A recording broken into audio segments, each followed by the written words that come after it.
Cassandra, te convido, sem maiores delongas, né? Deixa para a gente fazer um intervalo depois, antes de ouvir os colegas sobre ações coletivas. Eu queria convidar a doutora Patrícia para compor a mesa.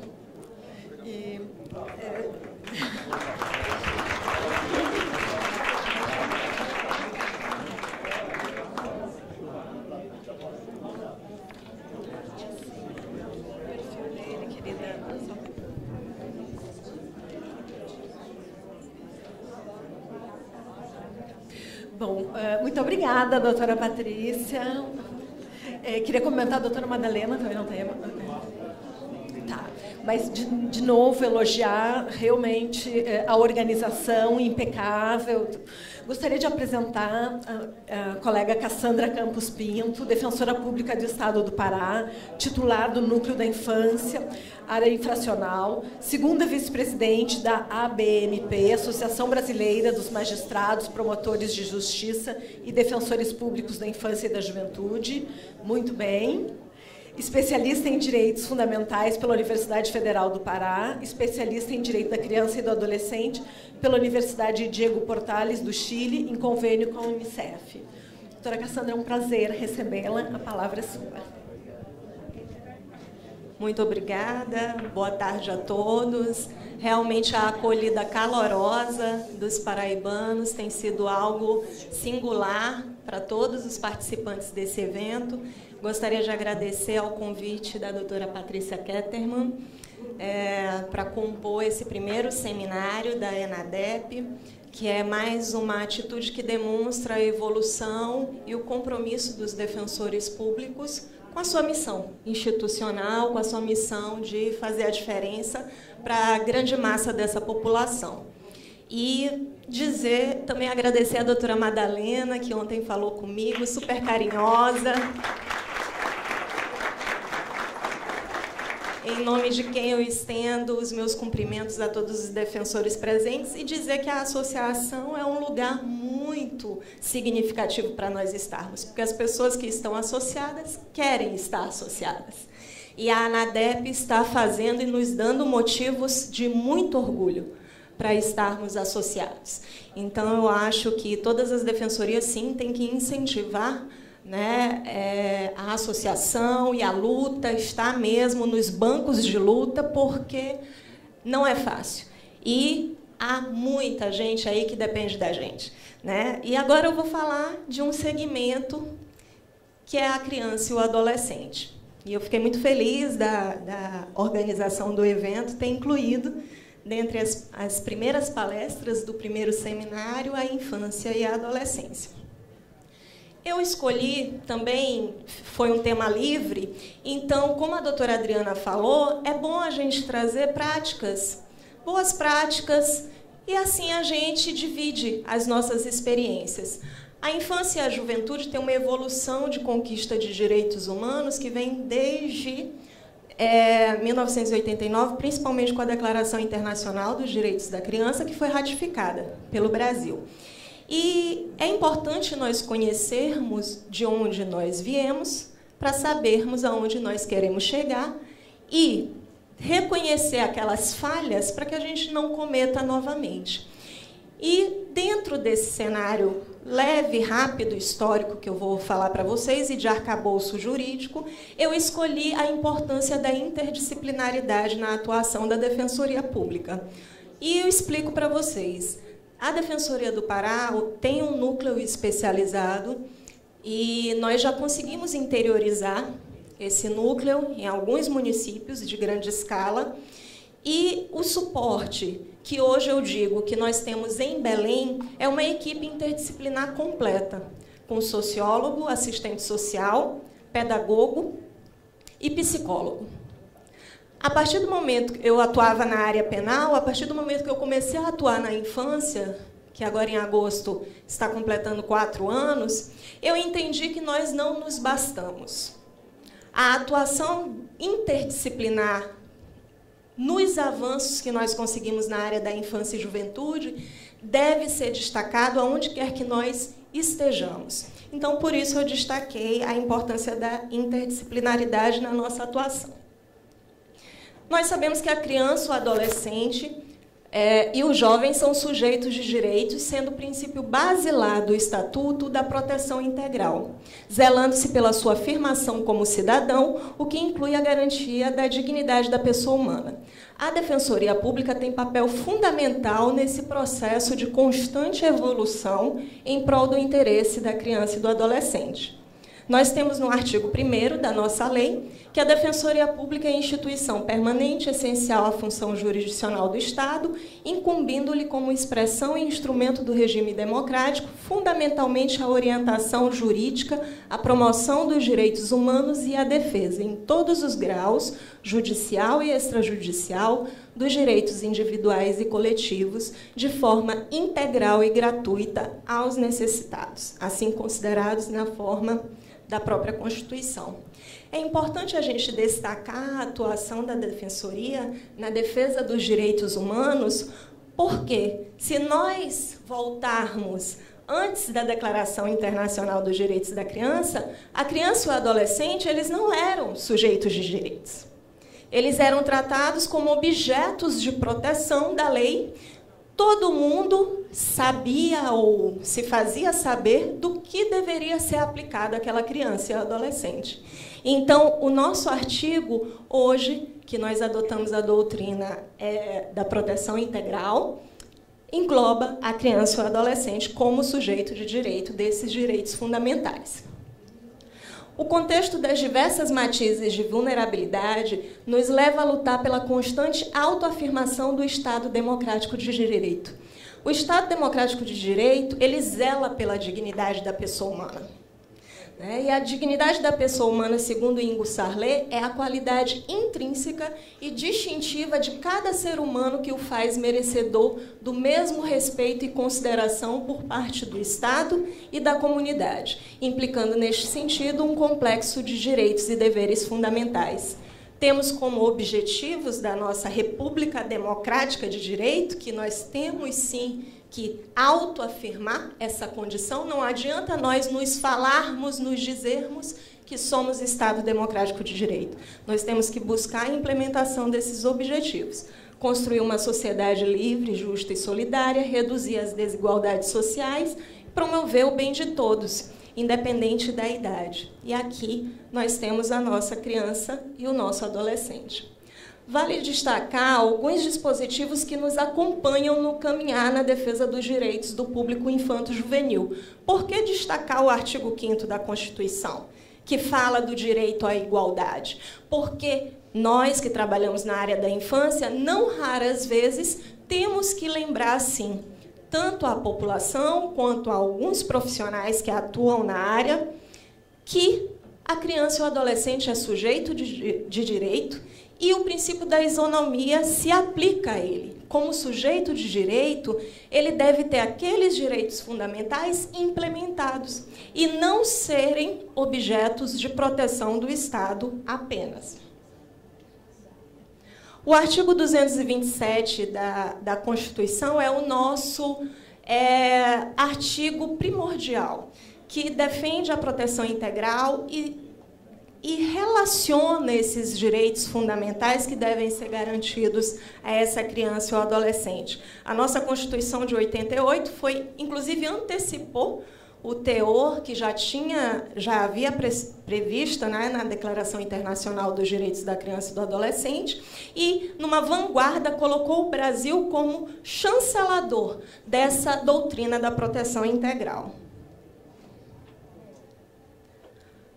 O Estatuto da Criança e do Adolescente também regulamenta esse artigo 227 e, esse ano, nós completamos 24 anos, né, de promulgação, de publicação do Estatuto da Criança e do Adolescente, e como Afonso Conze, que é um doutrinador do Rio Grande do Sul, diz: hoje nós vivemos, 24 anos depois do Estatuto da Criança e do Adolescente, um conflito de interpretação e de implementação do ECA. Nós temos uma lei que é elogiada em toda a América do Sul como de vanguarda. Nós não temos problema quanto à lei, mas sim a sua implementação.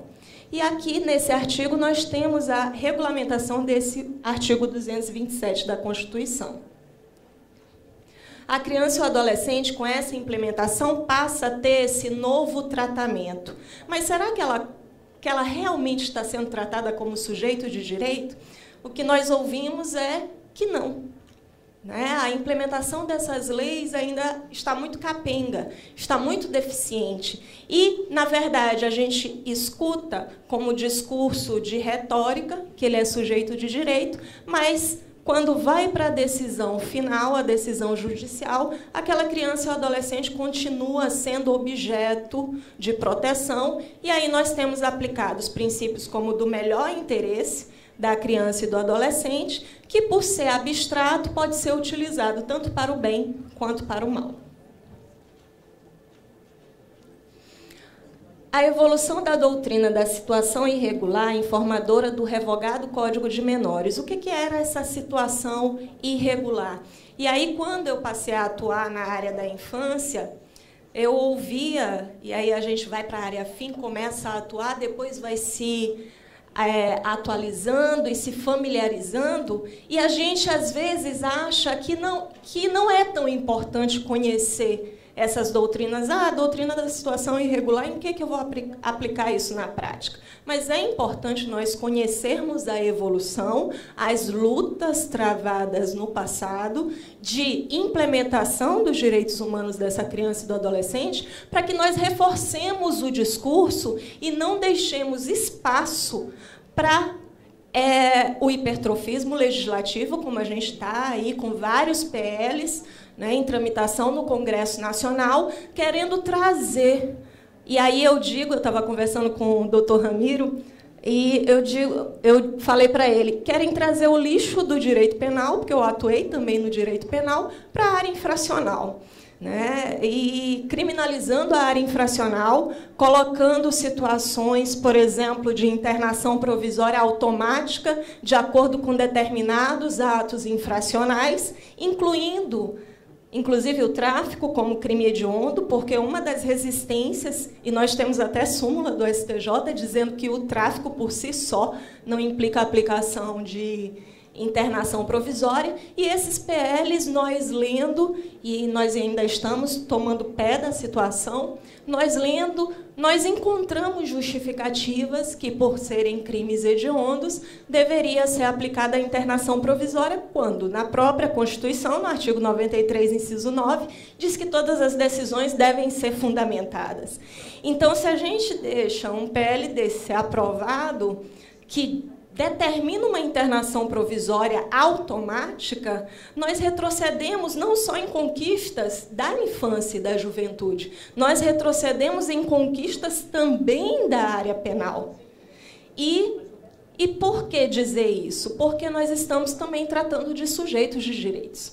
Então, eu acho que os avanços alcançados, e aí a lei do SINASE prevê expressamente que a criança ou o adolescente não pode ser tratada de forma pior que o adulto. Então, se o adulto, você não imagina uma prisão preventiva sem a devida fundamentação, a gente não pode admitir que para a criança ou adolescente, para o adolescente, no caso, autor de ato infracional, esse retrocesso chegue principalmente nos nossos dias. Então, as legislações menoristas se fundamentam nessa doutrina da situação irregular, que se caracterizava por uma intervenção estatal discricionária, sem fundamentação. Era o que ele achava, o juiz achava de melhor para aplicar àquela criança ou adolescente, adotando concepção tutelar que permitia verdadeiro sequestro social daqueles tidos como em situação irregular. A doutrina da situação irregular, subordinada à ideologia da defesa social, caracterizada por sua natureza informal e discricionária, possibilitando arbitrariedades, porque o impulso protetivo pode levar ao desrespeito a garantias. A atuação do Estado é casuística e arbitrária. Afasta-se o denominado desvio de conduta para justificar a segregação dos tidos como inconvenientes. doutrina da proteção integral, e aí vem com a Declaração Internacional dos Direitos da Criança, com a nossa Constituição Federal, nós chancelamos a doutrina da proteção integral no nosso ordenamento, que é a inclusão na Constituição das garantias à criança e ao adolescente, além do Estatuto e toda a normativa internacional. Compreensão afirmativa da criança e do adolescente como sujeitos de direitos. Antigamente, nesse Código de Menores, você não via a preocupação com a previsão de direitos daquele ser em desenvolvimento. Aliás, ele nem era encarado como ser em desenvolvimento, era encarado como incapaz. O incapaz de se autodefinir, de se autodeterminar, e que tinha a pessoa do juiz que decidia sobre a vida daquela criança e do adolescente. Então, nós vemos no Código de Menores, no artigo 2º, a previsão que justificava o Estado tutelar aquela criança ou adolescente. Casos de falta, ação ou omissão dos pais ou responsáveis, vítimas de maus tratos ou castigos imoderados impostos pelos pais ou responsável, em perigo moral devido a encontrar-se de modo habitual em ambiente contrário aos bons costumes, autor de infração penal. O que se pode depreender é que a doutrina da situação irregular buscava a judicialização dos problemas. Não se encarava aquele problema. E aí a importância da interdisciplinaridade. Porque a interdisciplinaridade justamente tira o foco só de uma área de conhecimento. Porque nós resolvemos o jurídico, mas eu acho que a complementação com essa visão dos demais profissionais faz com que o nosso trabalho seja efetivo, principalmente na defensoria trabalhando na sua missão preventiva. Então, a Érica Santos, que é uma autora que eu tive acesso, diz sobre o histórico no nosso país que, no Brasil, as primeiras menções à expressão menor estão presentes no Código Criminal do Império, definindo as penas aplicáveis no caso de cometimento de crimes por menores de idade. A expressão resvalou do universo jurídico para o social ao final do século XIX, passando a designar as crianças nascidas nas camadas mais baixas da pirâmide social. Nesse trajeto, do jurídico ao social, a expressão assume conotação de controle, pois, ao segmentar setores sociais, cria categorias de crianças, consideradas suspeitas e potencialmente perigosas na associação entre o perigo e a pobreza. E cada vez mais a gente vai se inserindo na área da nossa atuação, porque se nós vermos aí a evolução histórica, nós saímos de uma associação do perigo à pobreza. E esses são os nossos assistidos, como muito bem o Dr. Ramiro destacou. Nós trabalhamos para os pobres. E deixar essa visão, deixar a gente hoje retroceder essa visão é algo que a Defensoria Pública tem como atuar, seja em campanhas, né? A Comissão da Infância amanhã vai começar os seus trabalhos. Na verdade, a doutora Marta Zanck já está trabalhando e já é bastante atuante. Fez recentemente, né? Esteve presente num convênio firmado com a ABRINC, que hoje é um organismo que trabalha e faz um levantamento de toda essa esfera infracional dos nossos adolescentes. A ABRINC tem um suporte de pesquisa e de dados que, com esse convênio com a ANADEP, vai dar os elementos necessários de apoio e de estrutura para a comissão poder trabalhar.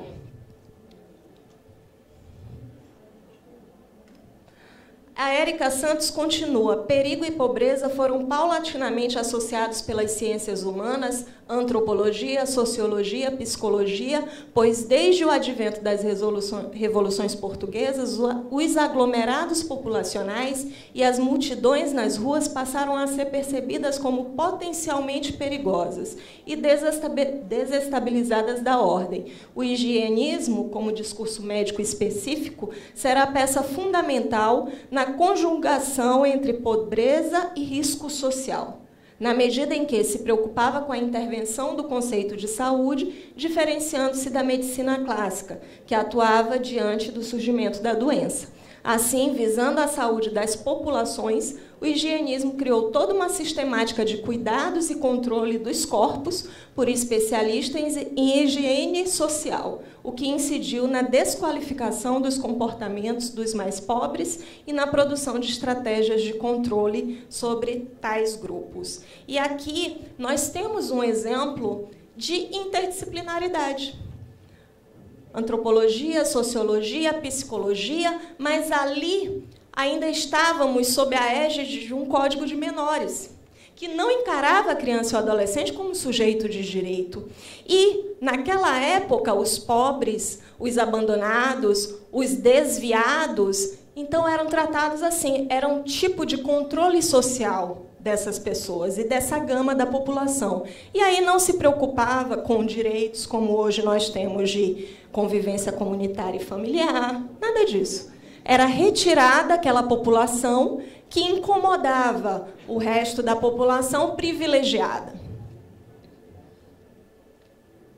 O que se observa é toda uma movimentação voltando inclusive às ciências para fins de controle social, conforme explicita Santos. Assim, os impactos dos saberes científicos que estavam sendo construídos sobre a infância, dentre eles a pediatria, a pedagogia, a puericultura e as influências da escola positiva de César Lombroso e de suas noções biodeterministas, a degenerescência, a predisposição ao crime, as tendências antissociais e a transmissão hereditária desse perfil criminoso, desse perfil do infrator. E aqui eles incluíam os adolescentes. Eu nem vou falar isso,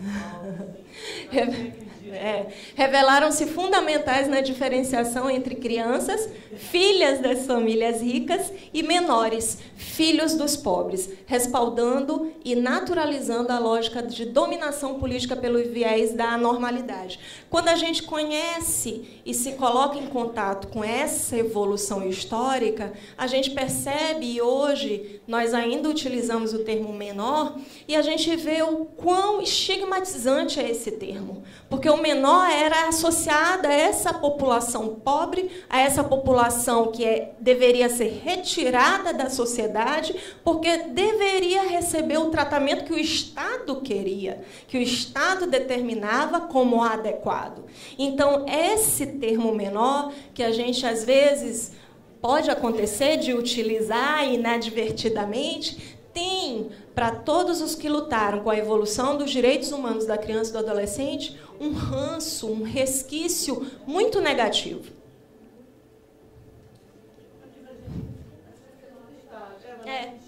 De menor. Quando vem o de menor, então, nossa. É verdade. E acrescenta, dessa forma, durante todo o século XX, a expressão menor preencheu a necessidade de diferenciar os bem-nascidos e os potencialmente perigosos para a sociedade, introduzindo um traço diferencial entre crianças e menores em situação irregular. A doutrina da proteção integral rompe com esse tratamento estigmatizante. É uma mudança realmente de paradigma. Como encarar aquele ser para o qual a gente quer que todo esse arcabouço jurídico seja aplicado. Quando você não muda o seu conceito, a sua concepção, não adiantam as leis. Nós estamos bem servidos de leis.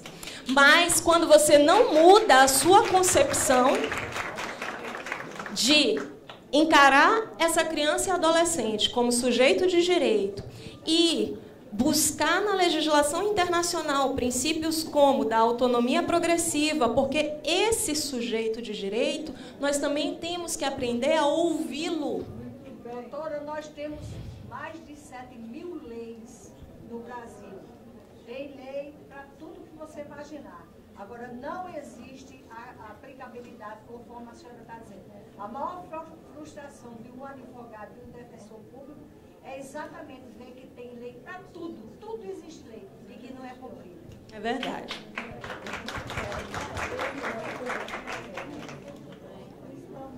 Nós temos princípios. eu que atuo há 4 anos na área da infância e da juventude, às vezes incomoda, eu já me incomodo, imagina os profissionais que atuam há 10, 12, 14 anos, que dizem que a infância e a juventude, essa área é do blá, blá, blá, ou do, os teus meninos, vai proteger os teus meninos, eu acho que não.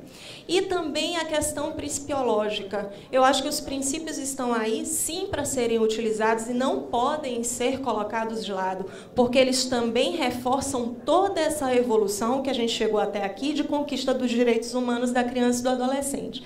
Então, o princípio do melhor interesse da criança e do adolescente tem íntima relação com o da prioridade absoluta. Está na Convenção Internacional da ONU dos Direitos da Criança e no seu artigo 3º, inciso 1, diz: todas as ações relativas às crianças levadas a efeito por instituições públicas e privadas de bem-estar social, tribunais, autoridades administrativas ou órgãos legislativos devem considerar primordialmente o melhor interesse da criança.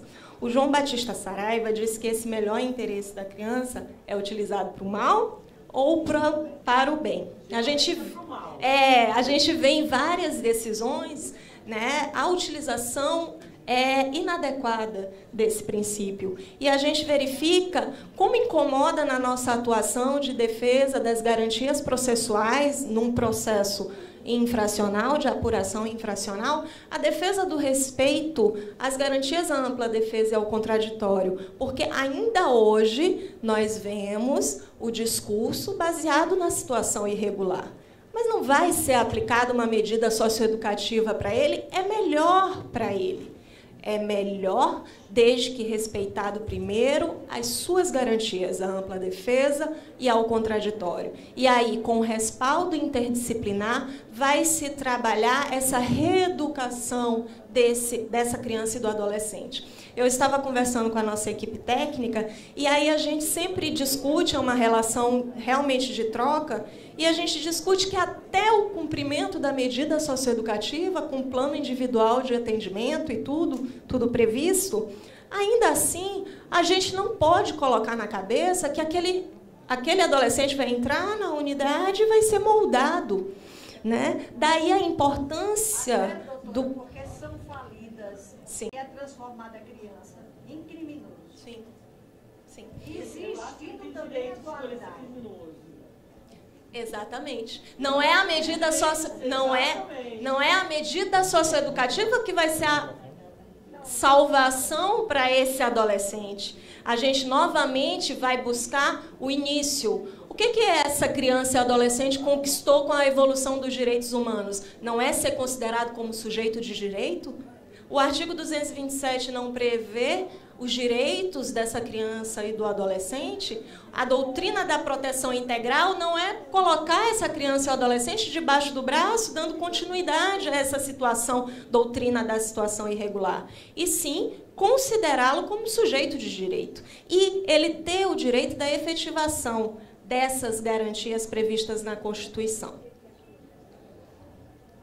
Princípio da brevidade e da excepcionalidade inserido no sistema de direitos da criança e do adolescente em consonância com a Convenção Internacional dos Direitos da Criança. Está expresso no artigo 227, parágrafo 3º, inciso 5, a obediência aos princípios da brevidade, da excepcionalidade e respeito à condição peculiar de pessoa em desenvolvimento, quando da aplicação de qualquer medida privativa de liberdade. E aí, novamente, a importância da gente entender os conceitos. Quando a gente procura conhecer quem é o adolescente, quem é aquele adolescente que está diante da gente, não só para a gente atuar numa audiência de apuração de ato infracional.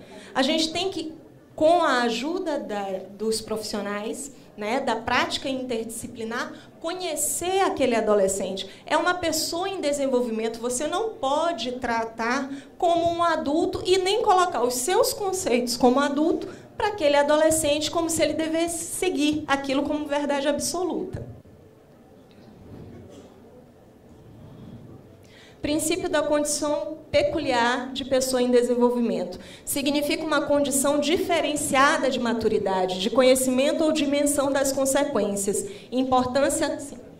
Importância do suporte necessário para a construção da identidade na adolescência, o reconhecimento dessa condição de especificidade do cidadão nessa faixa etária é essencial para o seu pleno exercício da cidadania e de convivência social.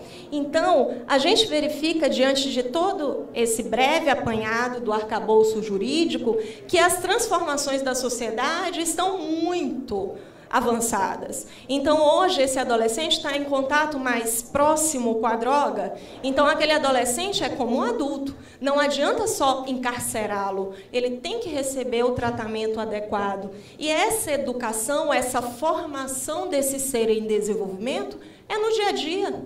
É na rua, é na escola, é na defensoria, quando você dá um tratamento de orientação, quando você vai numa escola fazer uma orientação dos seus direitos, conversa com a diretora e tudo, você está tratando aquele adolescente como sujeito de direito. Lá na Defensoria do Pará, nós temos um núcleo especializado que atua na área protetiva e na área infracional, e nós temos os defensores públicos, uma assistente social, pedagoga, psicóloga, socióloga, estagiários e apoio administrativo. Isso é em todo o estado? Não. Nós conseguimos implementar em Belém, socióloga. A importância dessa equipe interdisciplinar nos trabalhos da defensoria. Eles prestam esse assessoramento. A gente não depende só também do nosso olhar, da sensibilidade desse defensor público. Ele pode não ser tão sensível, mas ele vai ter esse suporte da história, de toda uma visão interdisciplinar desse adolescente para poder efetivar com mais eficiência os seus direitos. Então, é feito um acolhimento desse adolescente e dessa família.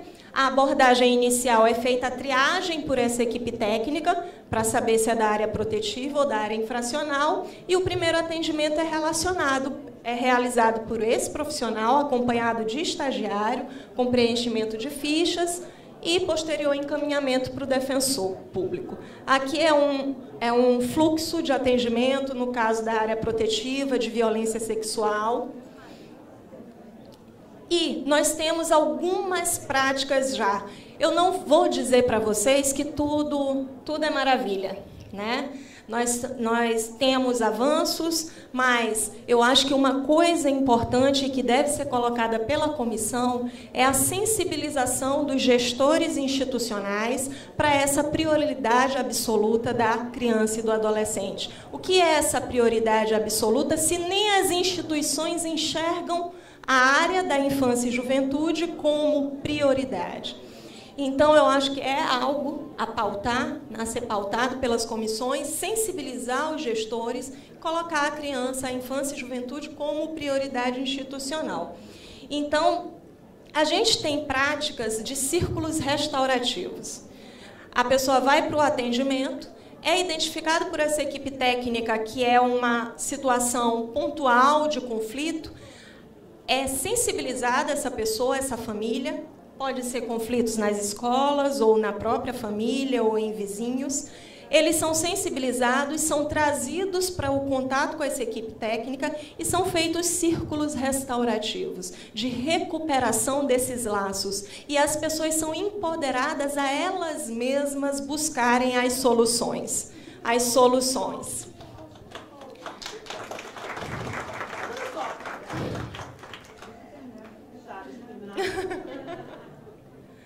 Então, existem benefícios diretos, que é a redução das ações ajuizadas, a celeridade na solução dos conflitos, a não repetição ou reincidência daquele conflito entre as partes. E benefícios indiretos, que é uma ferramenta alternativa e eficaz para se trabalhar a resolução de conflitos junto a crianças e adolescentes no âmbito familiar, escolar e de risco.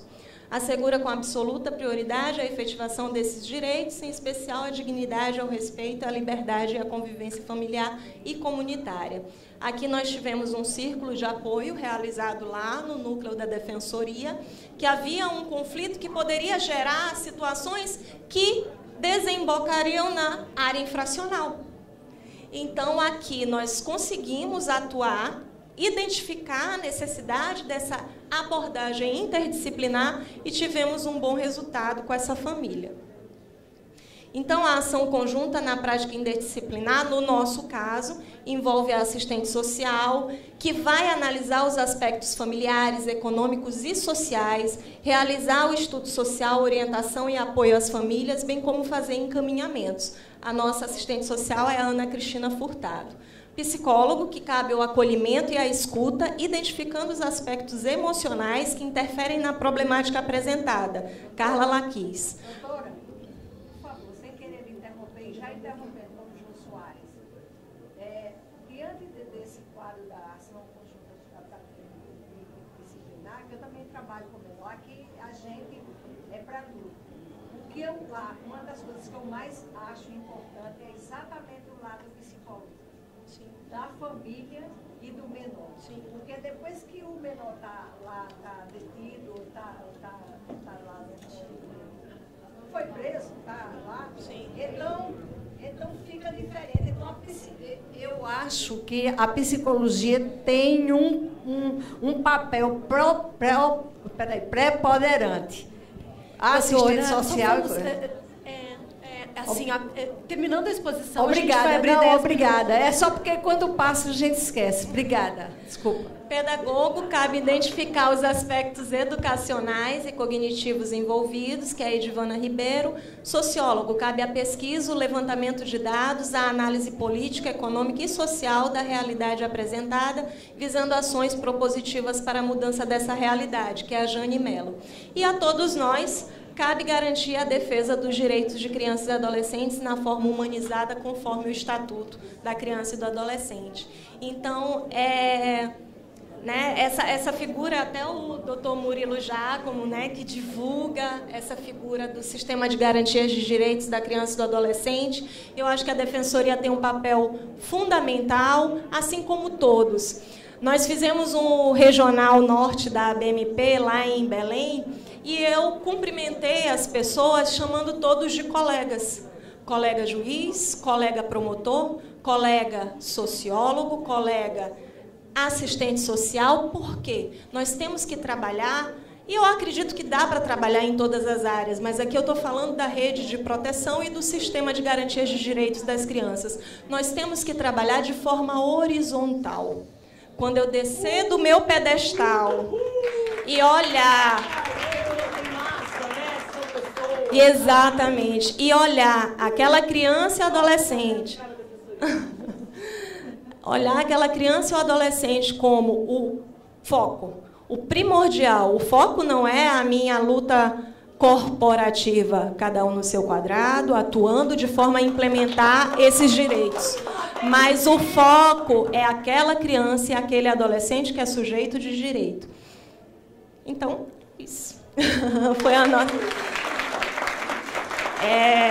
Como o tema ficou livre, então eu quis trazer, e eu gosto muito dessa atuação social da Defensoria, e a nossa equipe, eu louvo muito a nossa equipe em todo lugar que eu vou. São profissionais comprometidas, que se identificaram com a Defensoria Pública, que tem muito a colaborar, inclusive para o nosso crescimento profissional, e eu acho que uma das coisas é sensibilizar as instituições para colocar a infância e juventude como prioridade, que já está na Constituição como prioridade, e sensibilizar a trazida dessa equipe interdisciplinar para trabalhar junto com a gente e efetivar esses direitos. Muito obrigada.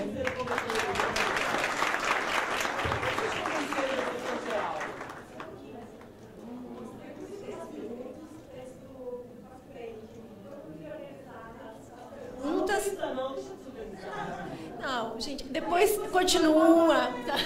Depois tem o Juliano e o Fábio. Também, fica 10 minutinhos. Como é que vocês convenceram o professor geral a fazer isso? Eu fico imaginando chegar para o professor, olha só.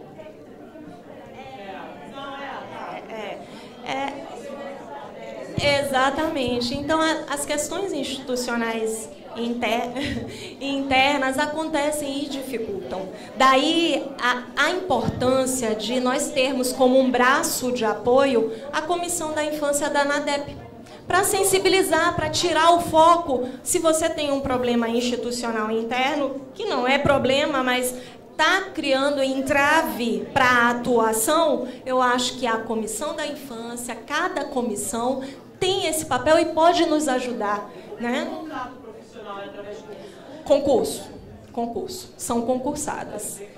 No interior, nós fazemos convênios ainda com as prefeituras. Então, no interior os núcleos não têm esses 4 profissionais, tem um deles, né?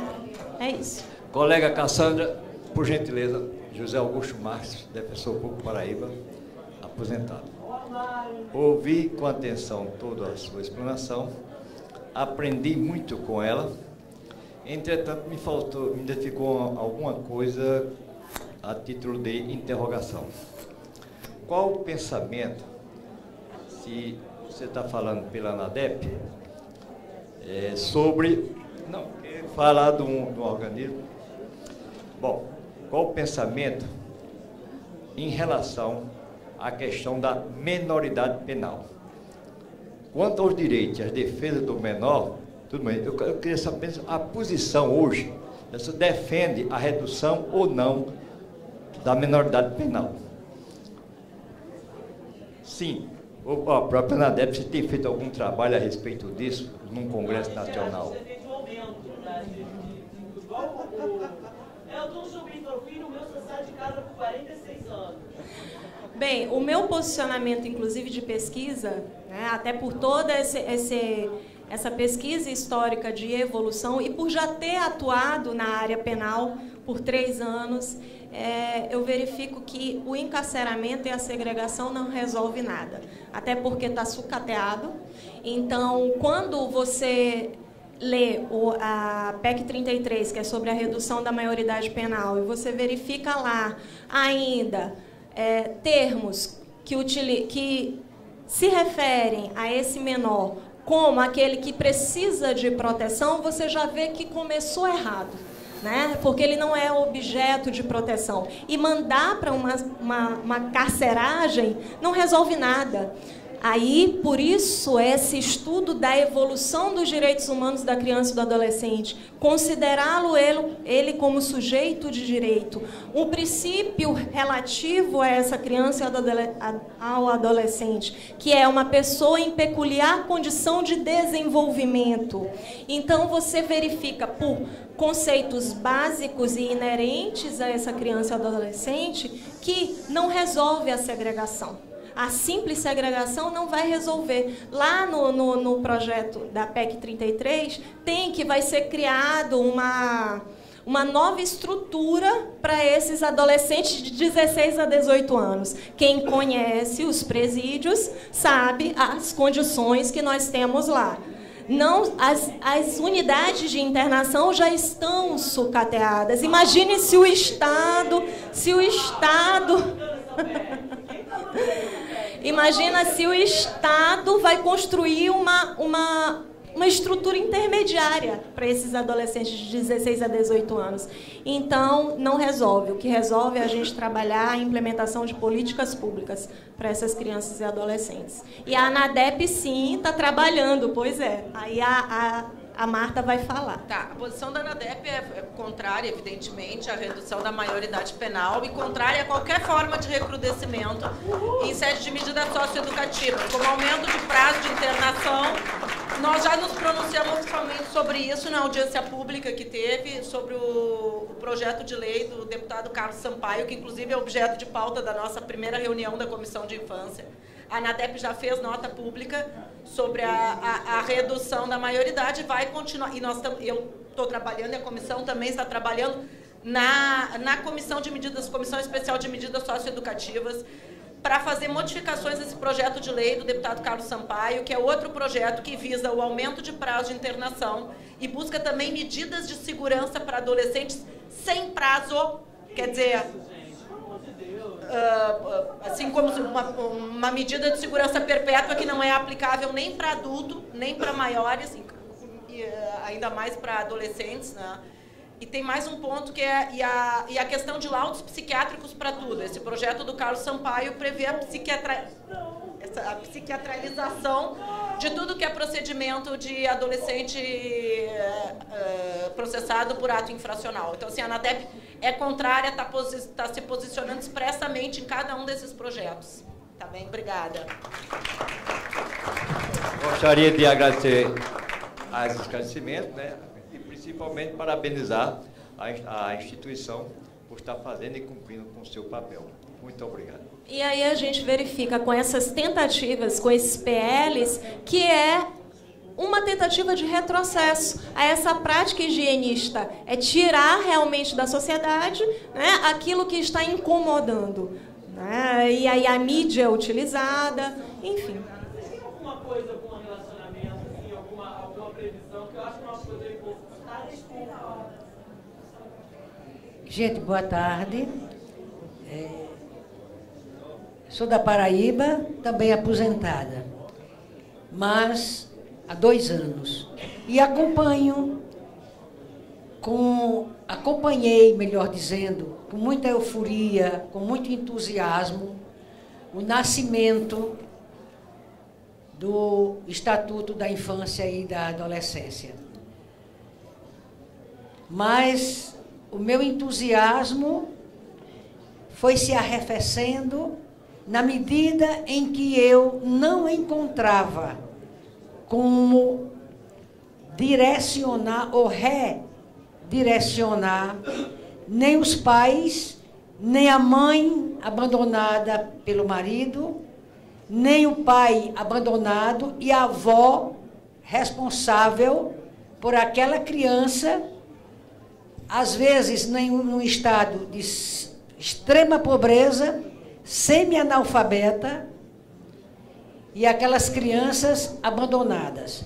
Quer dizer, o Estado brasileiro, graças a Deus, cresceu em lei, mas permanece capenga nas medidas objetivas para que dê a todos nós que nos angustiamos com este problema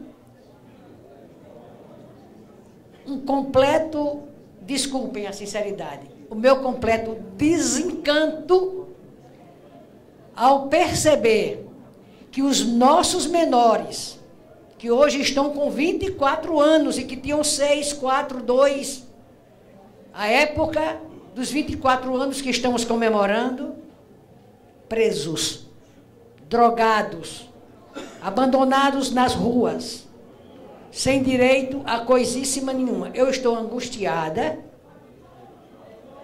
e me perdoem o desabafo.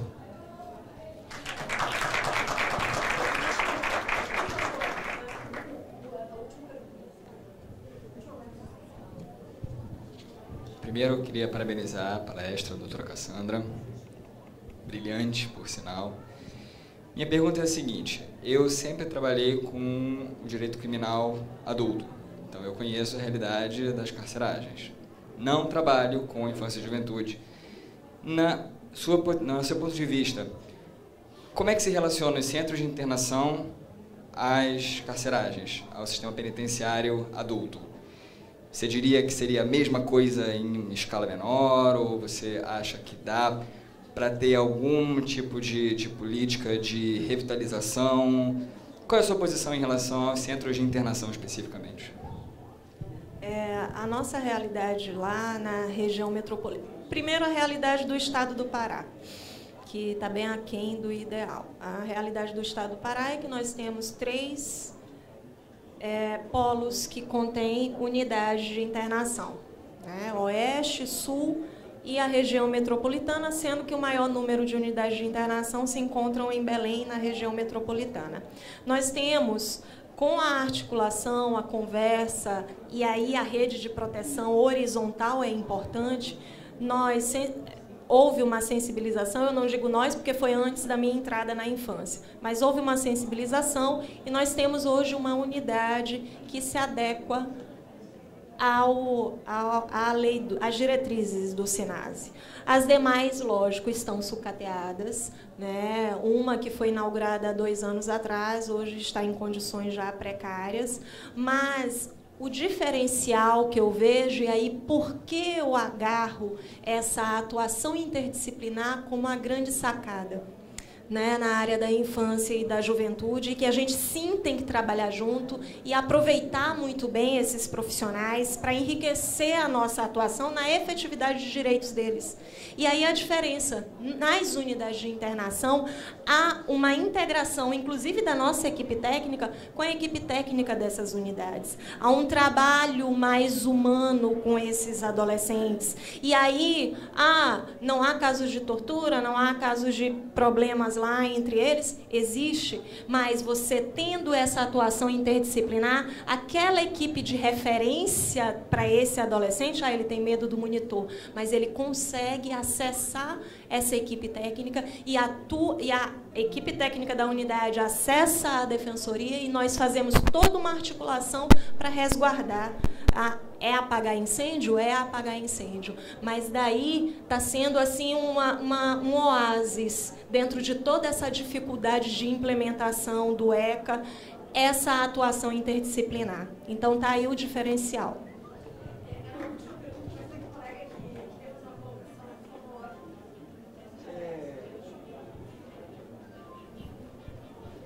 Obrigado. Primeiro, Cassandra, parabenizar pela palestra.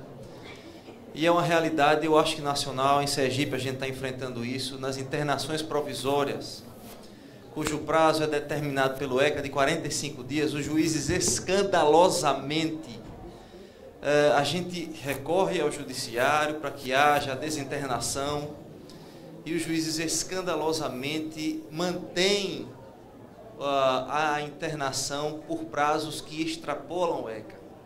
A gente representa a juiz, a gente toma providência, recorre para o Tribunal de Justiça e o Tribunal de Justiça escandalosamente mantém a decisão com fundamentos de prisão preventiva.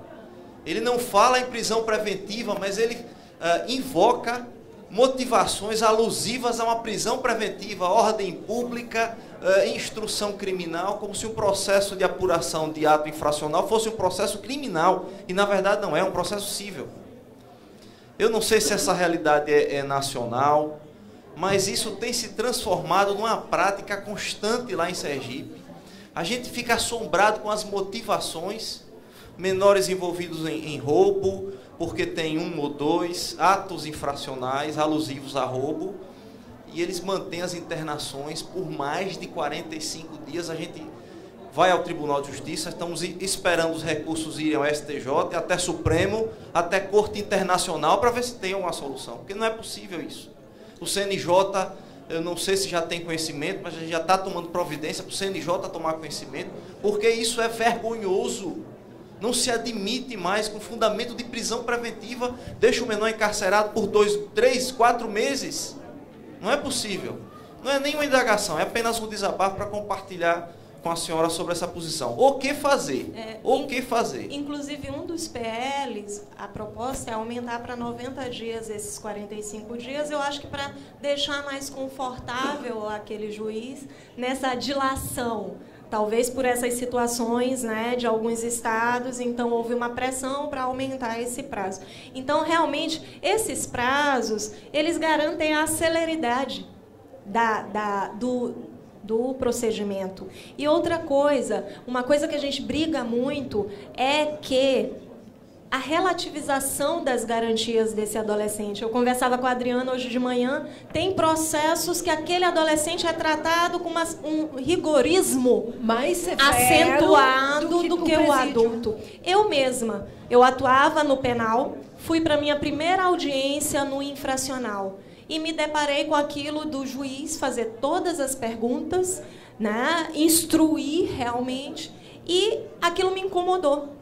Então, a lei que reformou toda aquela sistemática de produção de provas do penal, eu disse, gente, e ainda nem tinha me especializado na infância, conhecer os princípios e tudo, mas aquilo me incomodou. Como que o adolescente vai ser tratado de forma pior que o adulto, se isso no penal já foi deixado para lá? O juiz tem que se manter imparcial. O juiz não está mais naquele papel de tutelar aquela criança ou adolescente. Sim, eu já recorri de processo por homicídio sem o laudo necroscópico. Aí eu disse, é um absurdo. Questão de tráfico, sem um laudo definitivo. Então, a gente não vê mais essas situações para o adulto. A gente não pode se conformar. E aí, para nossa colega aqui, não, a aqui está desolada.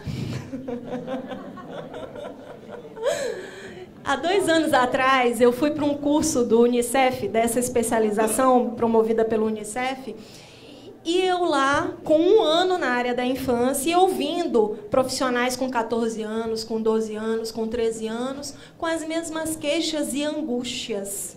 E aí eu me senti menos mal, porque aquilo me incomodava demais. Meu Deus, é muita retórica. E aí você cai nas próprias armadilhas que colocam por aí. Nossa, a infância e a juventude é muita retórica, porque tem muita lei, tem muito princípio e tudo, mas falta efetivar. Falta efetivar. Mas eu lhe digo uma coisa. Diante desse cenário que é caótico, eu saio todo dia da minha casa e, quando a gente consegue dar atenção e consegue o êxito de um adolescente, de um caso que seja, para mim já vale a pena. Então, a gente não pode desistir.